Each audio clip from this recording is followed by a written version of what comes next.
ভারতের রাজধানী নয়াদিল্লি রেল স্টেশনের যাত্রীদের ব্যাপক ভিড় এবং ধাক্কাধাক্কির মধ্যে কমপক্ষে 18 জনের মৃত্যু হয়েছে। নিহতদের মধ্যে 15 জনই নারী ও শিশু। আহত হয়েছেন আরো অনেকেই। দেশটিতে কুম্ভমেলা পুণ্যার্থীদের ভিড়ের মধ্যে দিল্লি রেল স্টেশনের দুটি প্ল্যাটফর্মে পরিস্থিতি নিয়ন্ত্রণের বাইরে চলে যায় এবং হতাহতের এই ঘটনা ঘটে। রোববার 16 ফেব্রুয়ারি এক প্রতিবেদনে এই তথ্য জানিয়েছে ভারতীয় সংবাদ মাধ্যম এনডিটিভি।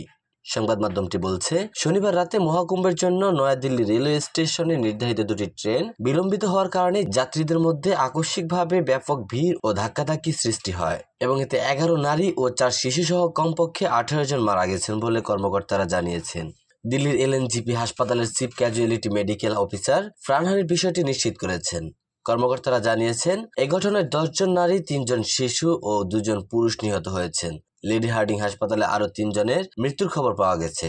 ভারতীয় রেলওয়ে এই ঘটনায় তদন্তের নির্দেশ দিয়েছে এবং ক্ষতিগ্রস্তদের পরিবারকে 10 লাখ রুপি, গুরুতর আহতদের জন্য 2.5 লাখ রুপি এবং সামান্য আহতদের জন্য 1 লাখ রুপি করে আর্থিক সহায়তা ঘোষণা করেছে।